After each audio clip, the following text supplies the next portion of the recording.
astronomical summer begins this Friday, just a bit before noon Eastern Time, which means here on Weather World, it's time for another visit from our resident astronomer, Dr. Chris Palma, from the Penn State Department of Astronomy and Astrophysics. Welcome back, Chris. I hope we meteorologists provided good viewing for you astronomers during the spring. Yeah, we've had some really beautiful nights, clear skies, cool. You could see the moon and the planets. It's been great. Very good. Well, since we last talked, seems to me there's been two big astronomy-related stories. The first, back in April, had to do with this unveiling of the first image of a black hole. How about you fill in some of the blanks about that for us? Yeah. So the one thing is that the image wasn't really a black hole. I know it looks like a black hole, but what you were really seeing was light from behind the black hole being bent around the black hole by the gravitational pull of that black hole. So it's actually more of the silhouette than the black hole itself. But what I find is the most interesting thing about that image is it's such a small patch of sky, no single telescope could produce that. So we actually used radio telescopes all over the world, and we used the size of the Earth as the size of the telescope that took that image. Interesting. So it was really a worldwide effort. The second story, a little more recent, involved Elon Musk. You called it the Elon Musk Starlink controversy, another one of these big ideas that he comes up with. What's the problem there? Yeah. So I want to say that I love the idea, right? Delivering internet across the world to places it's hard to deliver is a great thing.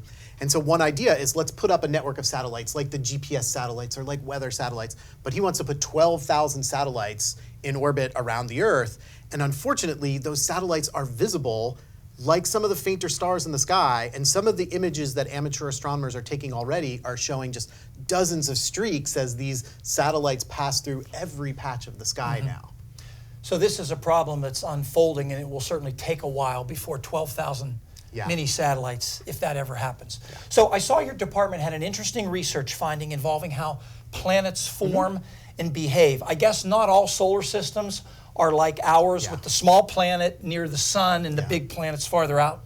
So when we talk about planet formation, we always assumed planets should form like ours did, but we're finding super Earths, really massive planets very close to their star. And we've been able to figure out how planets can move inward as they form, but how do they stop? Why don't they go all the way in, right? So it turns out that when you have multiple planets in a system, that the gravitational interactions between the planets themselves can pull them out and stabilize them. And that was this new result. And it's really, really interesting how that works. Interesting, yeah. And the same kinds of studies that let us learn about how planets evolve and behave also lets us study how galaxies move in the universe, which kind of requires there to be this phenomenon called dark matter, which we've not really talked about much. Bring us up to speed there. Sure. Quickly, because dark matter is a big thing, but the idea is when planets are moving around a star, the only thing you have to worry about is the gravitational pull of that star and those planets. Well, what about when galaxies are moving through space? We always assumed all you needed to worry about is the gravitational pull of all the galaxies.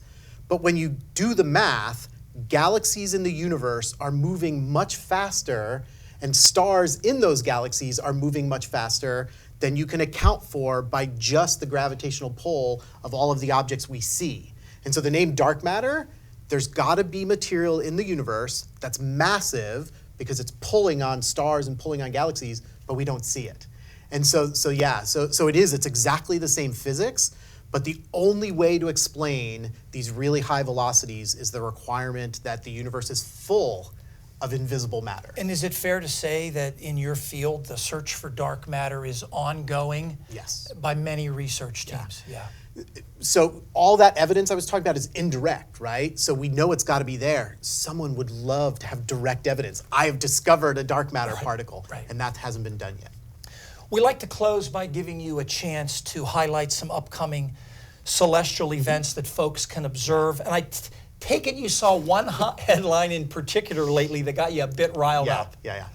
You've all heard me say this is a great time of year to go see Jupiter. It's going to be in the southern sky, not long after sunset. It's going to be big and bright, about 30 times brighter than some of the bright stars in the sky.